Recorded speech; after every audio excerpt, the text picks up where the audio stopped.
Last week, the Financial Stability Board, or FSB, finally published its recommendations for global crypto regulations.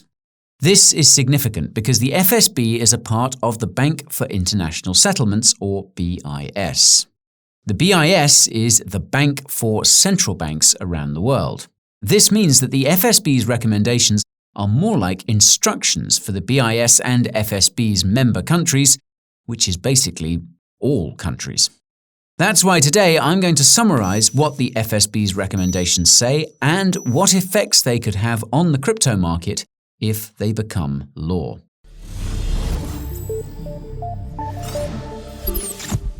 The document I'll be summarizing today is titled, quote, International Regulation of Crypto Asset Activities, a proposed framework for consultation.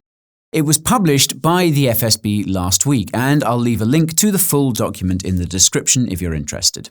Now, the framework begins with a small blurb about the FSB, wherein the authors admit that the organization works closely with other national and international organizations to set regulations. However, the authors are careful to note that nothing in this document is legally binding. Funny. Next, the authors note that all comments about their regulatory recommendations regarding cryptocurrency should be submitted by the 15th of December. This suggests that these recommendations will likely not become regulations until sometime next year in most countries, if at all. Interestingly, the authors provide a list of questions that the comments should address. These include questions about crypto crypto markets, and questions about stablecoins. Note that they're looking for responses from institutions and rich folks, not people like you and me. After the list of questions, the authors provide a brief overview of cryptocurrency from the perspective of the FSB. Not surprisingly, they note that cryptocurrency is extremely volatile and point to Terra's collapse as proof, though they don't mention the crypto project by name. They acknowledge that this volatility isn't a big deal today since crypto is not all that connected to the financial system, but warn that, quote, the situation could change rapidly as crypto asset markets recover. In other words, the crypto markets are down, so now is our chance to roll out regulations. They then assert that crypto regulations must be global because otherwise there will be regulatory arbitrage between jurisdictions. This, in turn, will allow crypto to continue its innovative growth, which would cause financial stability risks to increase. What the authors don't mention is that the financial stability risk that they're concerned about in this case is that, say, a novel algorithmic stablecoin will be invented that displaces the fiat currencies that the FSB and others are trying to protect. The authors then claim that crypto should be regulated using the same risk, same regulation principle. Now, if you watched our video about the World Economic Forum's crypto report, you'll know that this is a phrase that seems to have come directly from the WEF, and it has since been repeated by many other organizations. In this case, it's not surprising because the FSB is headed by Klaas Knot, the president of the Dutch central bank. For context, the Netherlands has been at the center of the WEF's Great Reset. The government actually published its past correspondence with the WEF last year, revealing its leading role. Now, if you thought that was spooky, consider the following statement. Quote, high regulatory standards are required in particular for crypto assets, such as stablecoins, that could be widely used as a means of payment and/or store of value, as they could pose significant risks to financial stability. Now, most of you will know by now that international financial organizations such as the FSB are not fans of stablecoins. This is because stablecoins are direct competition to the upcoming central bank digital currencies, or CBDCs, being rolled out around the world, at least in theory. The spooky part is the FSB also singles out any cryptocurrency that could be a store of value as being an area of concern.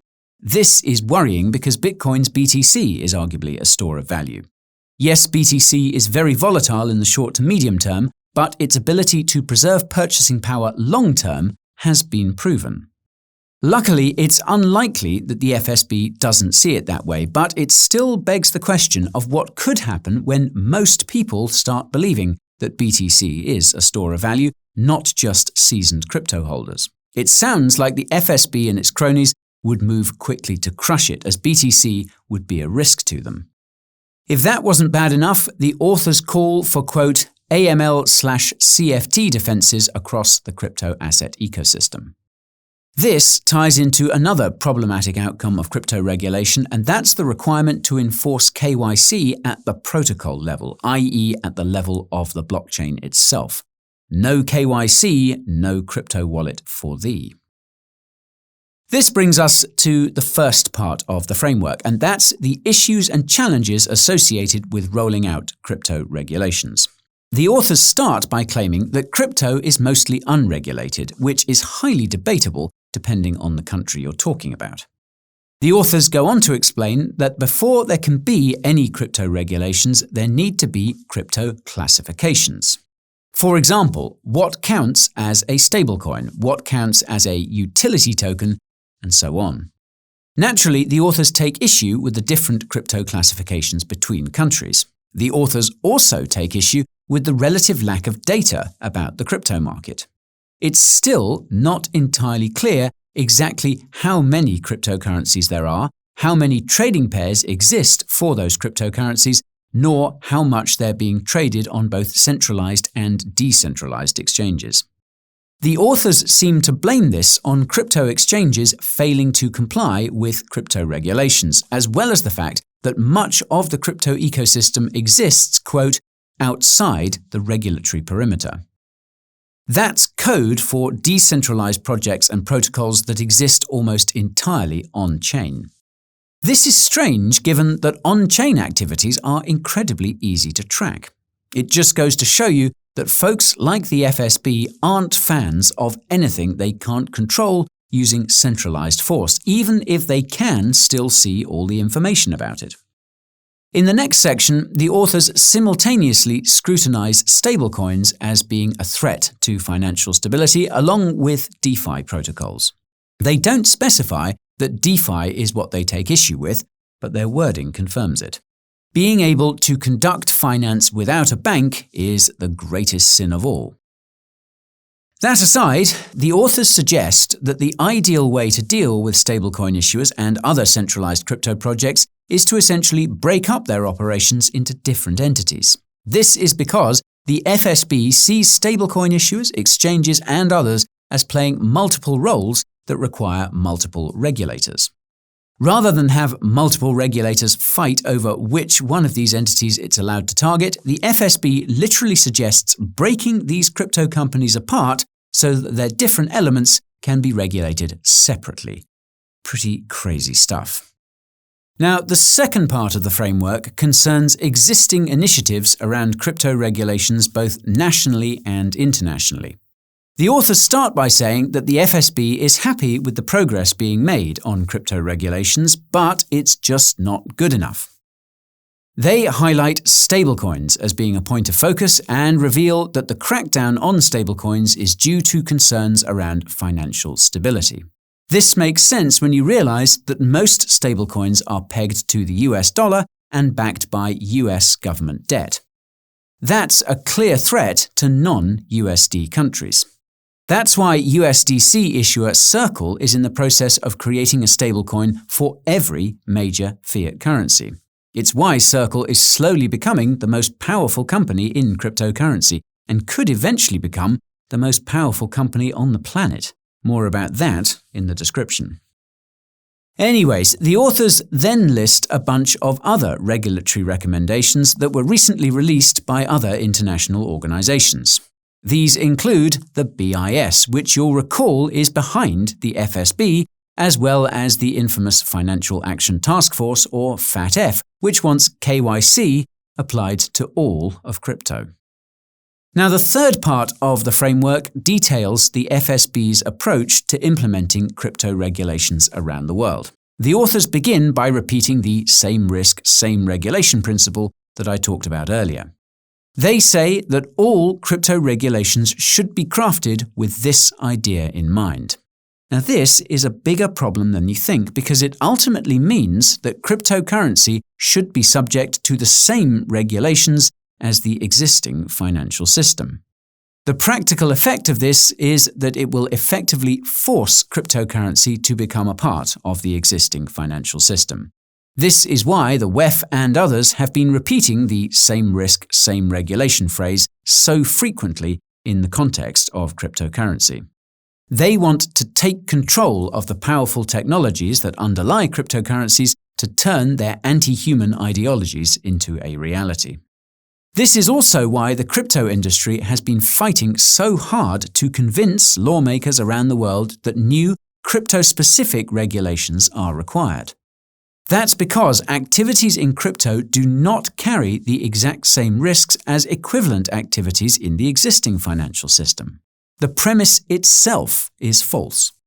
Now, this is of no concern to the authors, who insist that any crypto intermediary which performs a function similar to that of an entity in the traditional financial system must be regulated in the same way. It's not entirely clear whether the authors believe these regulations should also apply to DeFi. What is clear, though, is that the FSB is obsessed about regulating stablecoins. They specify that stablecoin issuers should be subject to the oversight of central banks as well as any payment-related regulators. Any bank-like features such as earning interest on stablecoins should also be regulated. Again, it's not clear if this applies to DeFi, but given that DeFi is where most of these yields come from, it's possible that we could see regulations applied to DeFi via stablecoin issuers.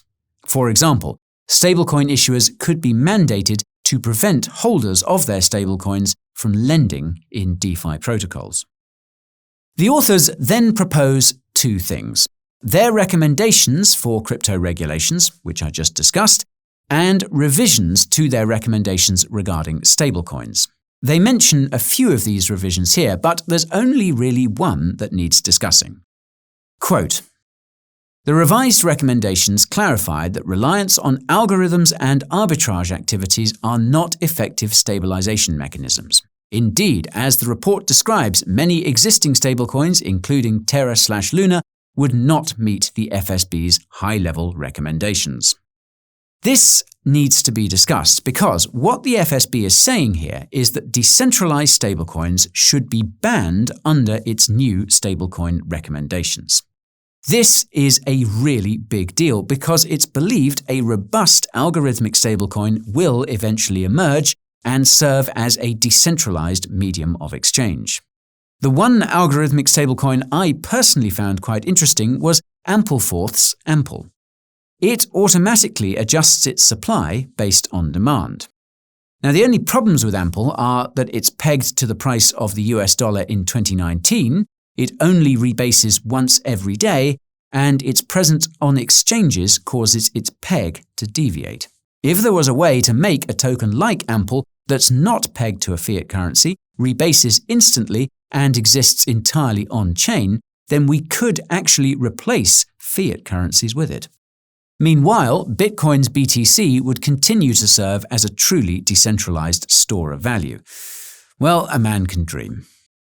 Anywho, what's hilarious is that the authors note, quote, "All crypto asset activities that pose or potentially pose risks to financial stability should become subject to comprehensive and globally coordinated regulation, supervision, and oversight." This is hilarious because it really includes every single cryptocurrency that exists or possibly could exist, especially those that threaten the financial status quo. I'll quickly note that the specifics of the FSB's recommendations for crypto and stablecoin regulations can be found in two other documents. Those will be in the description too.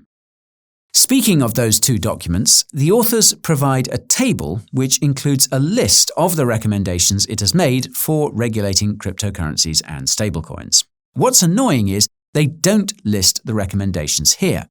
To find them, we must go digging through those two other docs. The FSB's recommendations for crypto regulations can be found in a document titled, quote, "Regulation, Supervision and Oversight of Crypto Asset Activities and Markets," which again is in the description. This document contains 9 crypto regulation recommendations. The first is that regulators should be given the power by their governments to enforce regulations against entities in the crypto industry. They should require all crypto entities to comply with their regulations before operating in their jurisdiction and apply punishments when regulations are violated. The second is that all crypto regulations should follow the same risk, same regulation principle that you're all familiar with by now.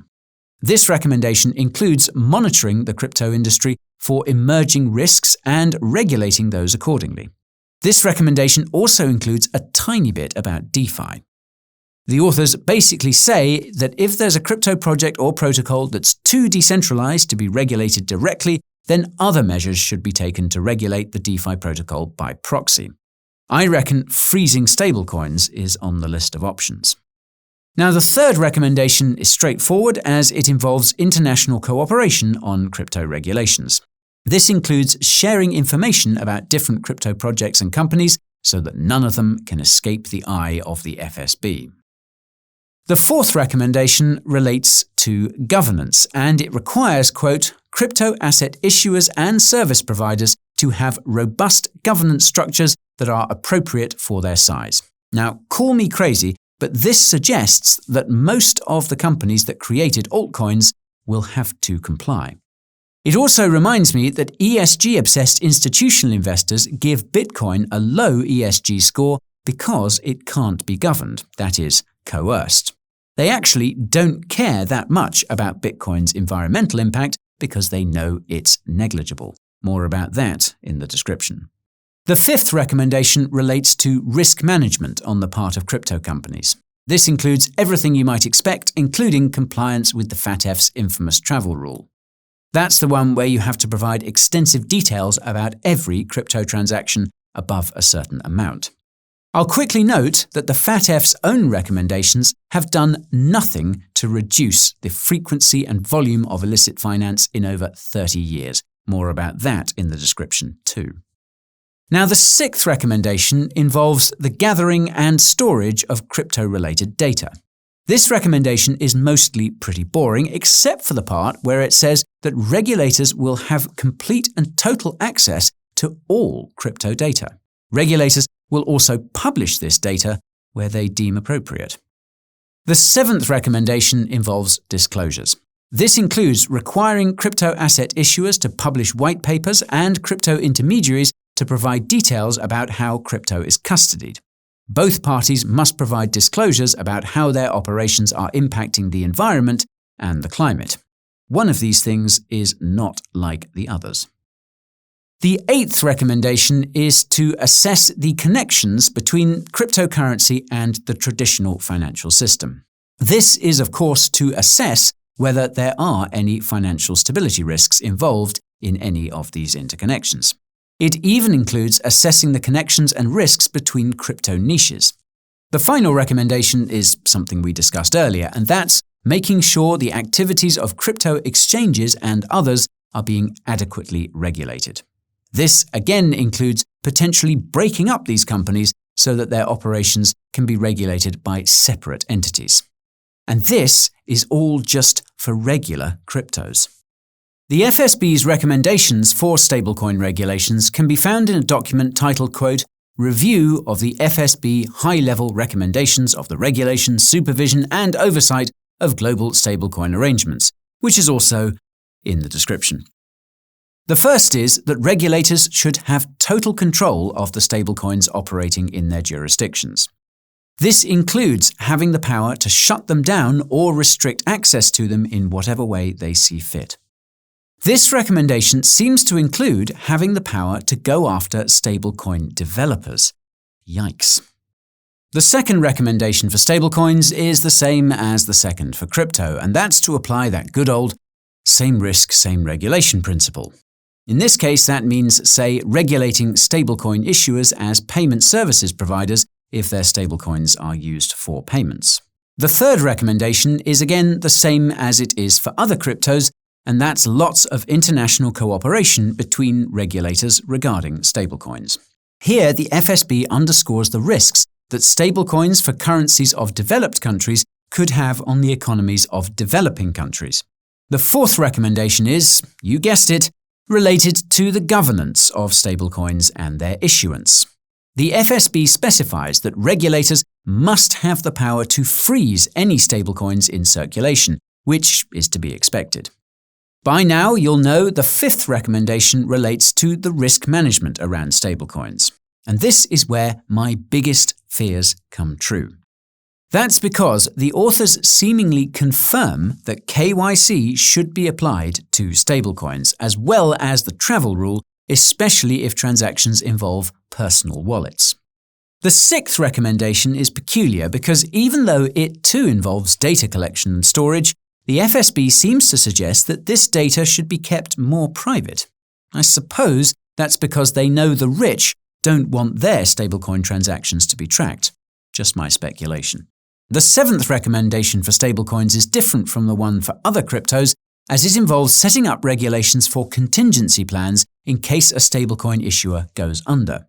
Obviously, you want all those stablecoin holders to be made whole if something like that happens. The eighth recommendation is to require stablecoin issuers to disclose exactly how their stablecoin tokens are backed, how they maintain stability, and what redemption rights holders have. This is probably the only recommendation by the FSB that I can fully get behind.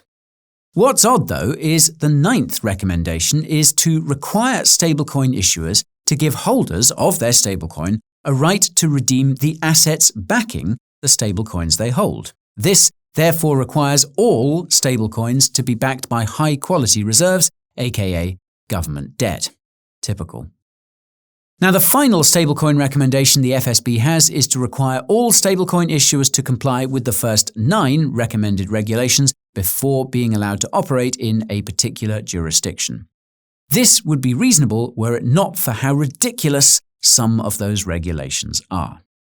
So, this brings me to the big question, and that's what the FSB's crypto and stablecoin regulation recommendations mean if they start to become actual regulations around the world. I'll start by saying that we won't be seeing these regulations rolled out anytime soon, and they are likely to change too. At the end of the FSB's summary document, the authors note that these recommendations won't be finalised until all the comments from the rich folks have come in. The finalised recommendations will come sometime in mid-2023, which is 8 months from now. Moreover, additional recommendations might be issued to address DeFi sometime next year. The authors note that these additional recommendations will only be made if the FSB decides that DeFi poses a threat to financial stability, aka to the current financial system. Spoiler, it does. More importantly, the authors note that the FSB will only begin assessing the implementation of its crypto recommendations as regulations in late 2025. This is around the time that the next crypto bull market will be ending, and it's possible that a crackdown by the FSB will be a catalyst for the crash. In any case, these recommendations will be bad for crypto if they become regulations.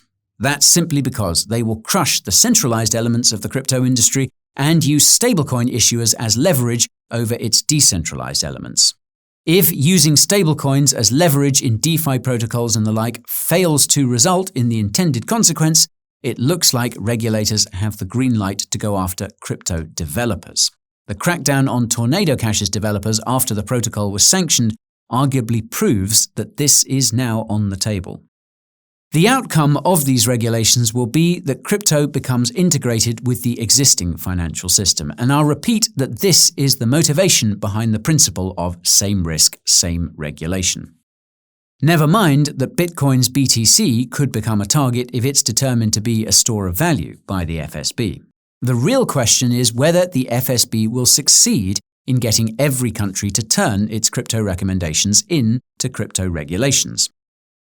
The FATF's attempts to turn its crypto recommendations into regulations suggests the FSB will have limited success. If you watched our most recent video about the FATF, you'll know that a surprisingly small number of countries have started implementing its crypto recommendations. I suspect it's going to be a similar story with those from the FSB.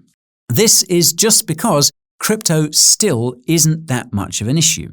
This is what makes the crypto bear market a paradox for regulators. It's the perfect time for them to crack down, but when they see that the value of the crypto market is imploding, they probably start to think it's not worth their time, like many others.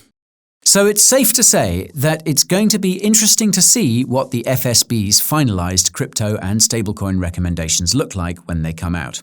You can rest assured we'll be covering those the moment they do.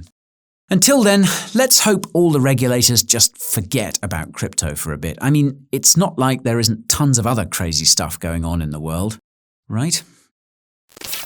And that's all for today's video about the FSB's recommendations for crypto and stablecoin regulations. If you found this information helpful, smash that like button to help me out. If you want to make sure you don't miss the next video, subscribe to the channel and ping that notification bell. If you're looking for more from the Coin Bureau, head on over to Coin Bureau Clips for more crypto content like this, and tune in to the Coin Bureau podcast for in-depth crypto discussions. If you're looking for more from me, follow me on Twitter, TikTok, and Instagram, and be sure to join my Telegram for daily crypto updates too. If you're wondering what cryptos I hold as part of my portfolio, and how and why I change it from time to time, subscribe to my weekly newsletter to find out. And if you want to support what we do, head on over to the Coin Bureau merch store and get yourself some cool crypto apparel that suits your crypto tastes. Links to all these resources and more will be down in the description. Thank you all so much for watching, and I will see you in the next one. Till next time, my friends, this is Guy bidding you goodbye.